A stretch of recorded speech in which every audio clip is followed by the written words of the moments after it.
There's a rumor that Buddhists, especially Theravada Buddhists, do not need to help others, that in fact, all that we need to do is to secure our own liberation, and then, and only then, can we be useful to others. Hi, it's Margaret Maloney, and welcome to the Death Dhamma podcast. I'm a Buddhist practitioner out here in the world, having experienced the loss of my loved ones and knowing how much my Buddhist practice helped me on my grief journey.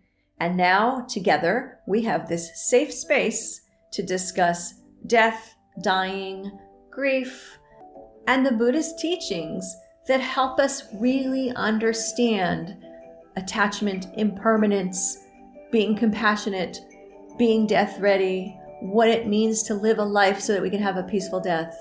Yep, it's a big topic, and we're going to take it on together. Let's go. Consider Dhammapada passage 166. Don't sacrifice your own welfare for that of another, no matter how great. Realizing your own true welfare, be intent on just that. Is this saying that you don't need to help others? No need to help others with their release from suffering.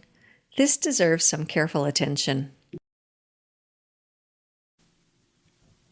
I don't buy for 1 minute that Buddhism, Theravada, or other Buddhisms does not encourage us to help others. In fact, for most of us, I would say that the way out of our own suffering very much depends on the way in which we support other beings. Sure, there are stories of individuals who had these compelling moments where they comprehended the Dhamma and instantly became enlightened. But were these people who never had compassion for others? In their moment of sudden enlightenment, were they people who would never lend a hand to another? I don't think so. And my theory is that sudden enlightenment is actually a result of many moments that lead up to this event.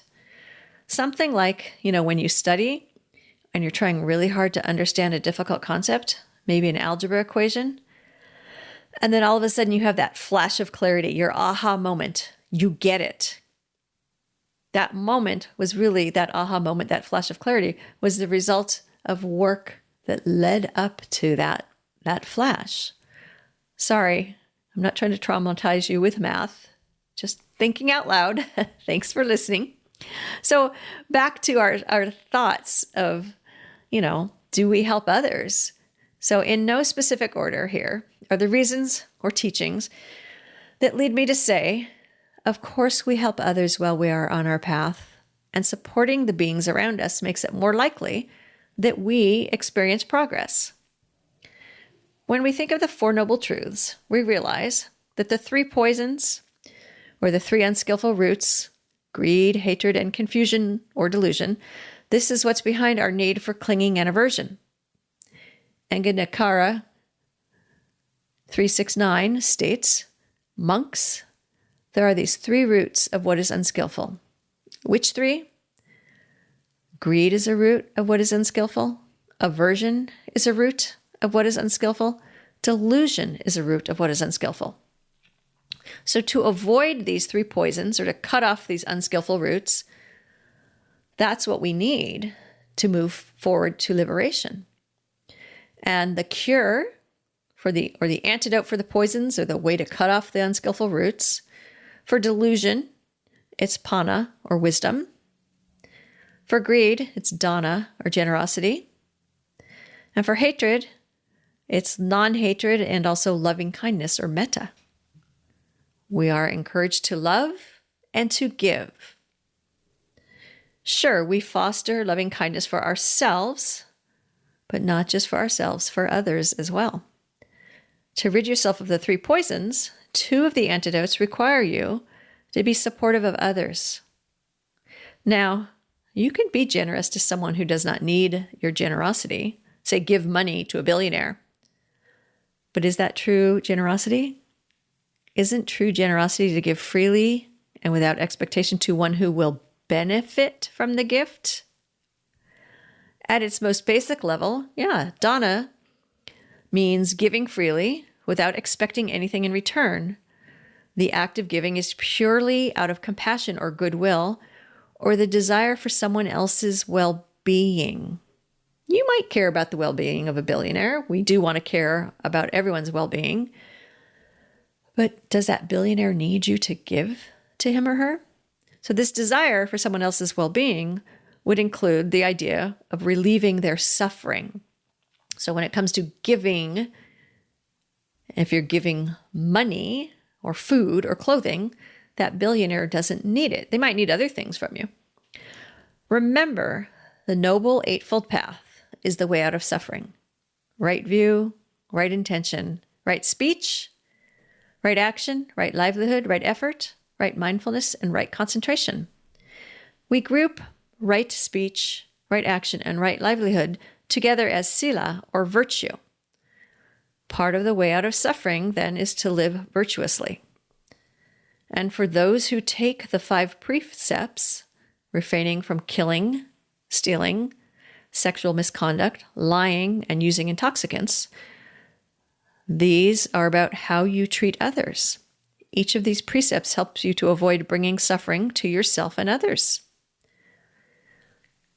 We are encouraged to foster the 4 Brahma Viharas, the sublime attitudes, and to foster them and to be able to dwell at them in a limitless, in other words, to have limitless amounts of metta or loving kindness, limitless amounts of karuna or compassion, limitless amounts of mudita or sympathetic joy, and limitless amounts of upekkha or equanimity.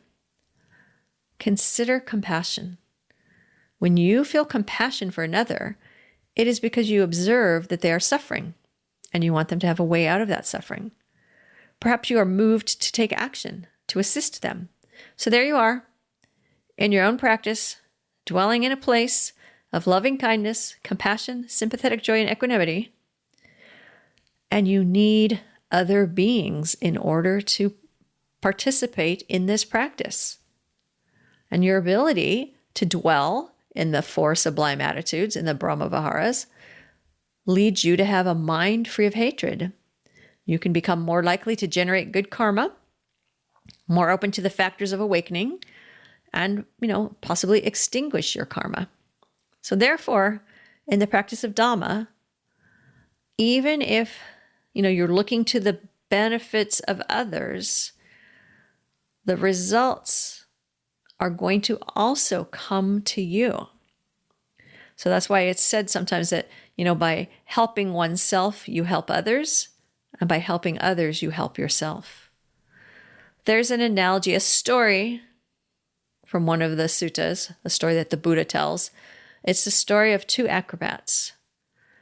And at that time, one of the tricks that acrobats would practice would be, there'd be a long bamboo pole, and one of them would balance it either on their head or their shoulder. And the other acrobat would be at the top of that pole, and they'd perform different tricks and balancing. So one time, 2 of these acrobats, there was the master and the apprentice. They're traveling around performing.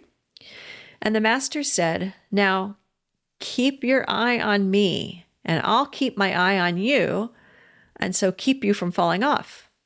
And the apprentice said, "Oh, no, master. You should look after yourself, while I look after myself. In this way, we can perform our act and earn a living in safety." The meaning of this story is, in looking after yourself, you also look after others. And by looking after others, you also look after yourself. So how could it be that on our way to enlightenment, we only take care of ourselves? We involve others, we help others. And when we help others from their suffering, help them to achieve release from their suffering, in turn, we are closer to our own release from suffering. I've got books for you, starting with Carpooling with Death, How Living with Death Will Make You Stronger, Wiser, and Fearless, the book that got me going and helped me to discuss going through the death of my loved ones, followed by Sitting with Death, Buddhist insights to help you face your fears and live a peaceful life based on Season 1 of the Death Dhamma podcast. And just recently, Enlightenment Unleashed, how your pet can lead you to spiritual transformation, because during our lifetime, we may see the rising and ceasing of many pets, and we love them like they are our family. Find these on Amazon.com or come see me at margaretmaloney.com. You've been listening to the Death Dhamma podcast with your host, Margaret Maloney. Thank you so much for being here. Come find me on margaretmaloney.com, margaretmeloni.com. And until we meet again, may you be well, may you be happy, may you be at ease, and may you be free from suffering. Bye for now.